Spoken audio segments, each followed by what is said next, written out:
I think that 2018 was a successful year in terms of reforms.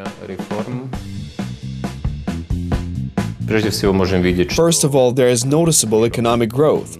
We expect that this year we will see approximately a 3.5% economic growth. The ultimate goal has not been reached yet, because Ukraine has much greater potential to achieve a 6 to 7% economic growth rate.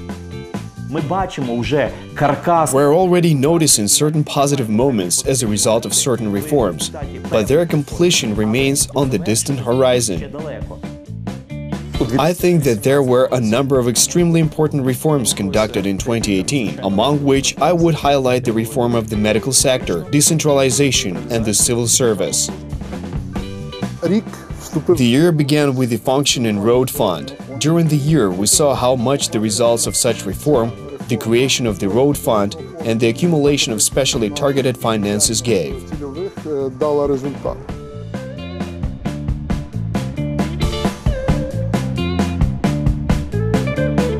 In 2018, the reforms were successful and effective. Such progress was noted by most experts and officials. Of course, not all changes were introduced as quickly as they should have been, but progress is becoming evident in many spheres. Macroeconomic stability has been achieved. This means that inflation in profile institutions is under control. It is expected that in 2019, inflation will be less than 10%. The exchange rate is stable. The state budget was approved. 2018 was extremely important for the implementation of medical, education, retirement, and the decentralization reforms. Indeed, changes were made, deepened and visible, primarily in these spheres. Let's take a look at the decentralization reform, for example. It's nothing new, there was just consistent deepening of what needed to be done for a long time. Moreover, we can say that the postponed reforms, which should have been completed back in 2016 to 2017, dragged on into 2018, but it was imperative that these reforms were implemented. It is very important that the state budget for the next year was adopted in 2018.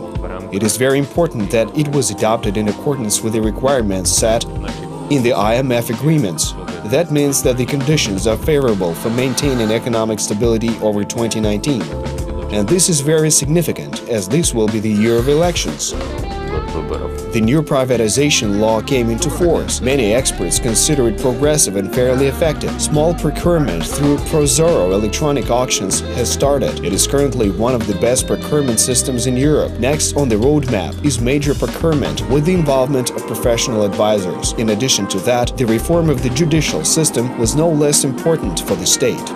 It is very good that the anti-corruption court law was passed in 2018. Moreover, the fact that the process of reforming the judicial system as a whole is ongoing is a positive note. Implementing reforms before the elections is very difficult in any country. After all, no political force wants to introduce unpopular, difficult changes that will not bring them additional bonuses from the elections. This is especially true when it comes to land reform and raising the fees of public utilities. Political populism is one of the main problems that is a significant obstacle to reforms in many sectors of the national economy. Basically, a group of experts that would push forward land reform and educate the society in this sphere has not been formed. And most people who are unaware that a black market for land has appeared do not understand the need for legalization of this market and a full-fledged transition to a system of normal market relations. Land is a commodity, therefore many people should participate in the land market. The market must be open and transparent, and the state is obligated to carry out regulatory and restraining functions. Naturally, such changes require the land legislation reform. Some very important steps were taken in 2018 in order to continue the process of land reform. First of all, the process of transferring agricultural land to communal ownership began and is ongoing. In October 2018, it was almost 72% complete. The key areas of land reform are the forming of a land market and resolving the problem of land plots situated beyond populated settlements. All land must be distributed among communities, widespread local self-government must be introduced, and the issue of land registration and inventories must be completed, experts emphasize. There must be a clear, transparent registration of each land plot on the territory of Ukraine. And of course, an equally important issue is whether the land will be owned by Ukrainians or foreign citizens. The next important step step was the launching of the pilot project on electronic land trading, State Geocadastre. It was completed for the first time on October 18th, and the electronic trading was successful, whereby the leasing of agricultural land increased significantly from 8% of the regulatory average to an average of 34%. This is also clear evidence that the system of electronic trading is effective and should continue to be used in the future. Заходьте, хто слідуючий. Доброго дня, Ірина Анатоліївна. Добрий день. During 2018, significant changes took place in the context of medical reform, which was received quite positively by the majority of civil society. Millions of Ukrainians chose their personal family doctor. Primary healthcare institutions entered into an agreement with the National Health Service. The principle of money follows the patient started working. Така унікальна подія, коли, власне, It is a unique event when millions of signatures of Ukrainians testified to the recognition of the need for this reform. Regardless of how much fuss is made about Uliana Suprun and her team, this reform continues promoting civilized relations in compliance with international standards in Ukrainian medicine. просуває якраз цивілізовані стосунки по міжнародних стандартах у українську медицину. One of the difficulties of medical reform is communication, I believe. This means enhancing the awareness of average citizens of what is really happening in this critical sector, as well as the resistance of medical managers, who stand to lose the most due to transparency. After all, they would lose the ability to abuse of power and budget funds, because we all know that hospital owners are often some of the richest people who gain a lot by exploiting unfair advantages. Отримують багато нечесних переваг. According to the reform, doctors who have few patients will have very low salaries. Those doctors who are selected by almost 2,000 citizens will receive decent wages. Ukrainians have a choice. As for the primary link in this chain, it is currently supported by 3 specialists, namely family doctors, specialized therapists, and pediatricians. Ми навмисно робили так, щоб не We обмежити. deliberately did not restrict people from making their choice. We did not tell them to not go to district therapists or pediatricians, but only to family doctors, who are obligated to administer treatment to everyone and help them overcome their illnesses. Не готовий бути тим сімейним лікарем, якого би ми хотіли мати.